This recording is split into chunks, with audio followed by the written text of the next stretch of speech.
Hi, Stephen. Stephen here. I'm back for part two of this video series. Okay. All right. In the first part, I talked about parts of a sentence. Now I want to talk about complete sentence. Okay, complete sentence. When I teach a class, I ask my students to use complete sentences. Okay, whether I ask them a question or whether I ask them to write some sentences, I say do it in complete sentence. Okay, complete sentence. So, what does complete sentence mean? What is complete sentence? Okay. All right. So, for example, if I asked my student, or if I asked you, um, what is your name? What is your name? Okay, and you could say Jose, okay, or Maria, okay, and that's a perfectly good answer.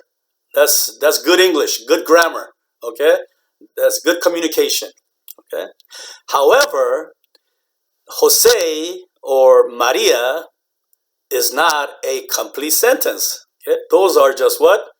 Proper nouns, just one word. Okay, it's not a sentence, just a word. Okay, so um, another example, another question would be if I said, "Where are you from?" Where are you from? And you could say Venezuela or Vietnam.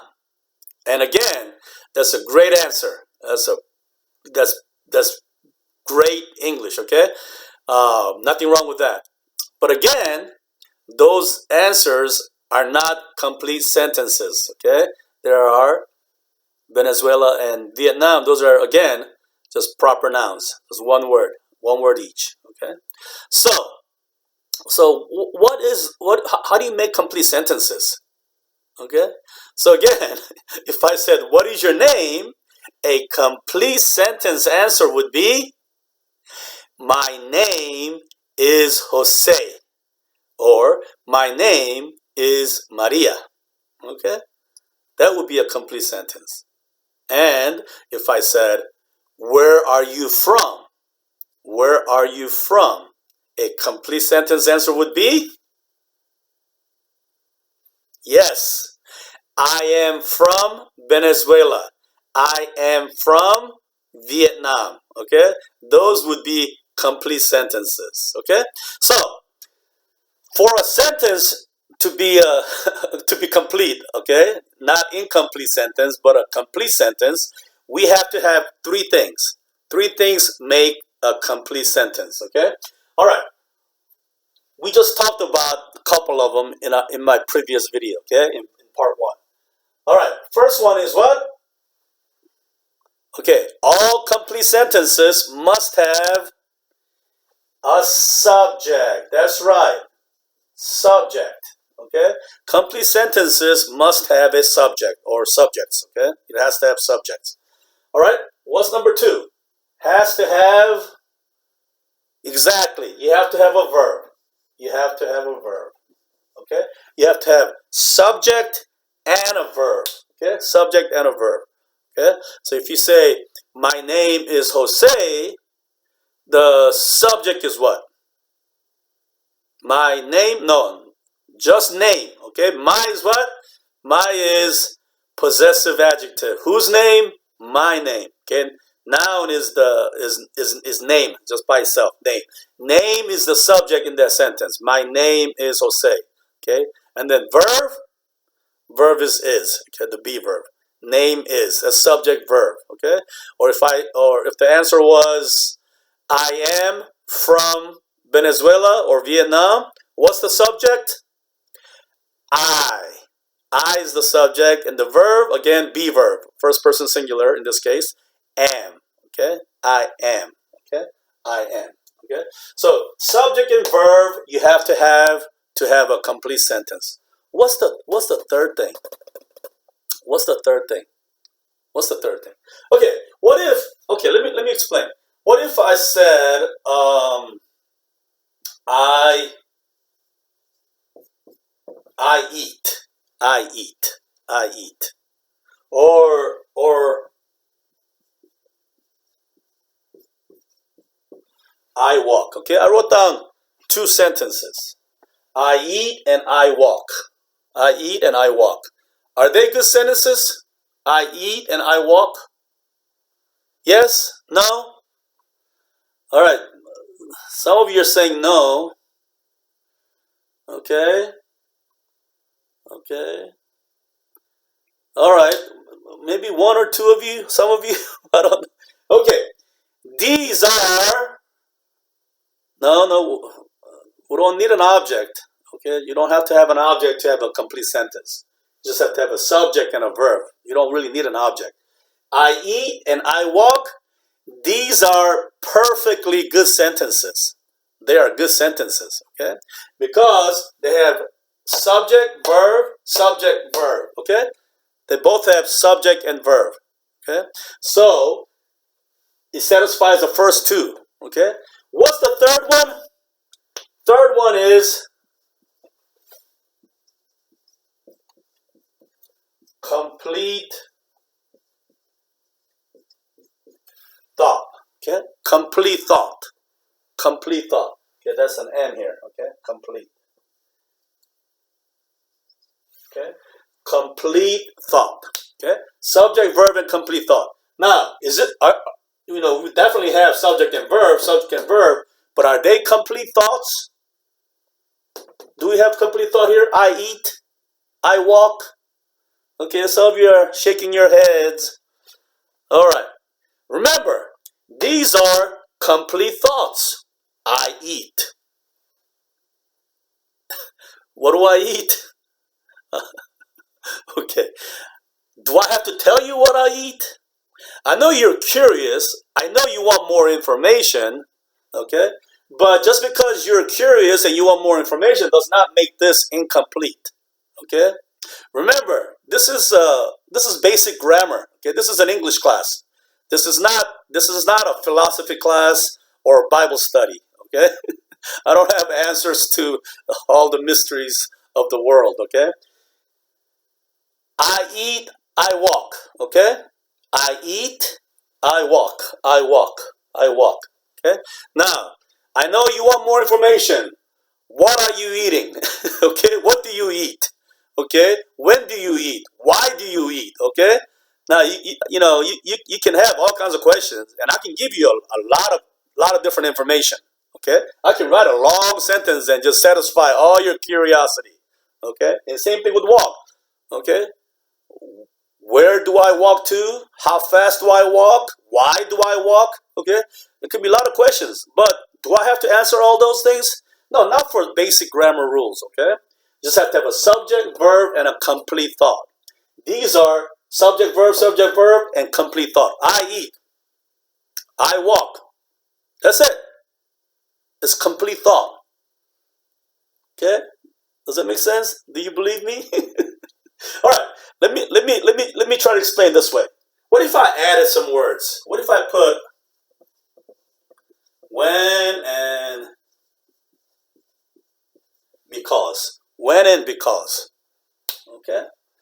If I say when I eat, and then I put a big period right here. Okay? Can you see the period? Period. And then because I walk, period. Okay? If I said when I eat, okay? I'm talking to you right now. When I eat, okay? The video wasn't frozen, okay? I stopped talking, okay? When I eat, period. If I just stop, when I eat, is that a complete sentence? It's got a subject and a verb, and it's got an extra word now, okay? But it does not have complete thought. This is not a complete thought. When I eat, because if I went to anybody, any normal person, if I say when I eat, okay, and then I stop, when I eat, the people, you're gonna ask me, all right, Stephen, can you finish your sentence? Can you finish your thought? Okay, now you see my point. You understand now? This has a subject and a verb, but because the word when I eat, this is not a complete thought. Same here. Because I walk. And I stop, okay? People are going to say, Stephen, don't leave us hanging. Finish your sentence. Finish your thought. What do you want to say? Okay? If I say because I walk and I put a period and stop, that has a subject and a verb, but because it's not a complete sentence because it's not a complete thought. Now do you understand? Okay? When I eat, because I walk. These are incomplete sentences because they both have subject and verb, but it does not have complete thought. Okay? All right. So before, I eat and I walk. Those are good sentences. Subject, verb, and a complete thought. But when I added these words, they're no longer complete sentences. Okay? Now, what if I put a comma here? I put a comma. When I eat,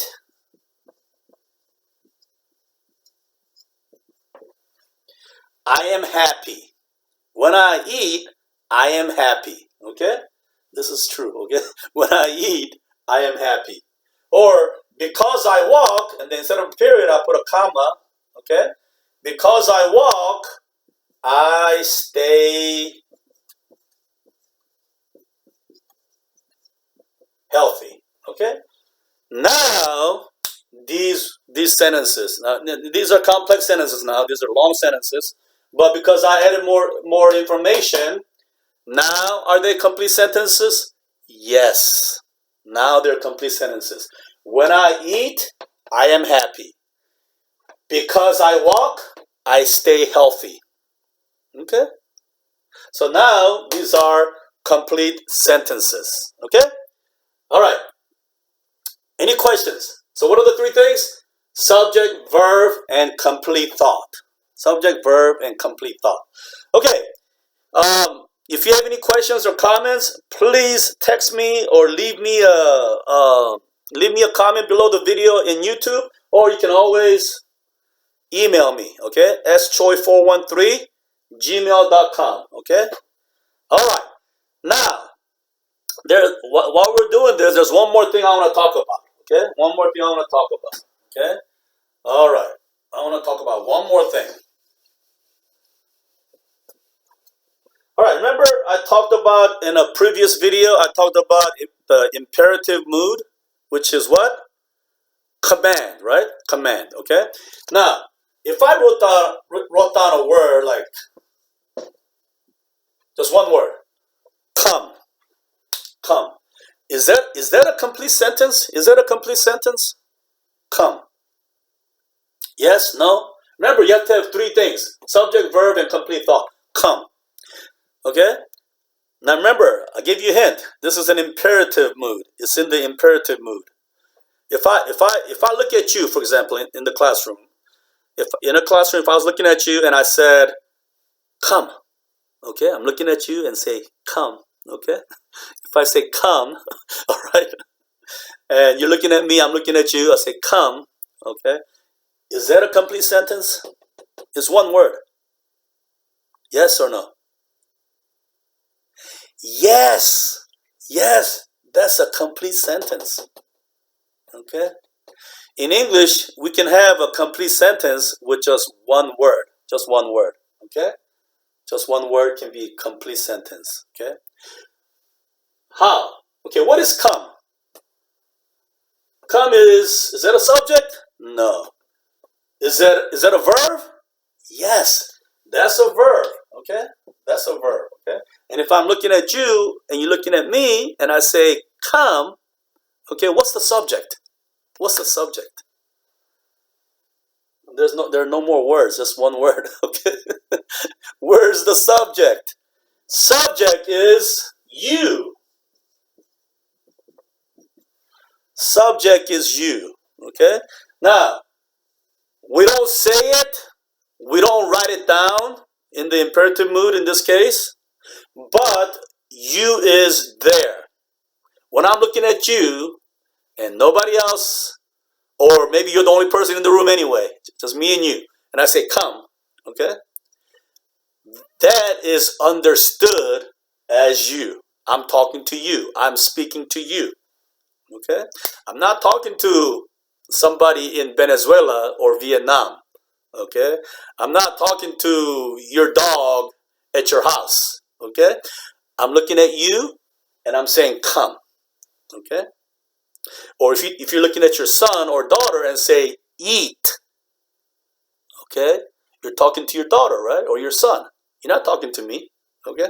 So, when you use commands, okay, the imperative mood, when you use commands like come or eat or stop or go, okay, those are the verbs, and the subject is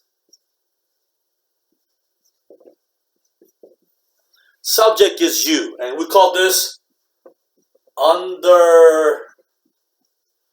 understood you, okay, understood you, okay. So in the imperative mood, in English, we can have one word complete sentence. That's the verb, and the subject is the understood you. Understood you. Okay? And then what's the third requirement for a complete sentence? Complete thought. Okay? So if I say, come, okay? Come. Or stop, stop. Or if I say, write, okay? Or speak. Or listen, okay? All those are in the imperative mood. Those are commands. Okay, so those one-word verbs. Okay, one-word sentence, and the subject is the you. Understood you. Okay, understood you, and it makes sense, right? It's a complete thought. Okay, nobody's left hanging. Okay, you understand completely what I'm saying. Come, stop.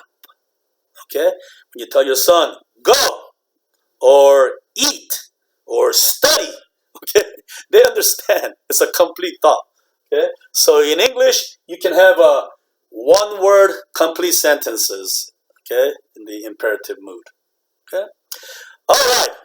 Any questions on complete sentences? Now this is very important. In our daily conversations, obviously it's not that important. What is your name? Maria. What is your name? Jose. Where are you from? Venezuela. Where are you from? Vietnam. No problem. Okay, but when you're writing, okay, in an academic setting, especially like in colleges and universities, you definitely want to do that. Even if you don't plan to, take classes or ever go to universities in this country, if you have a job, that requires writing things, or especially if you have to write, send emails to your customers or to your boss or to your supervisor, you want to use complete sentences. Okay. Now you can communicate fine without using complete sentences, right? Even writing, they understand you. People are smart. They understand you. However, if you don't write in complete sentences, chances are you will not get promoted. Okay, the people that start 2, 3, 5 years behind you, they might become your supervisors or managers. Okay, and you still have to stay down because you don't know how to use complete sentences. Okay, and there are other issues with complete sentences. You don't want to have there are things called run-on sentences or comma splices or sentence fragments. Okay, we're not going to talk about all that. That's beyond our scope in the ESL class, especially in level 3 and 4 in the mid levels. But it is important. I mean, whether you're speaking, whether you're talking about pronunciation or grammar or whatever, I mean, nobody can be perfect, and we might not ever get 100% fluent, but we should use that as our goal. Okay, that should be our goal, to do our best. Okay, so that's one of the things. Complete sentences. All right. So in my class, I do ask all my students to speak and write in complete sentences because this is very important. Okay. All right. Thank you. I'll be right back with part 3, video number 3. Okay. See you very soon. Okay. Bye.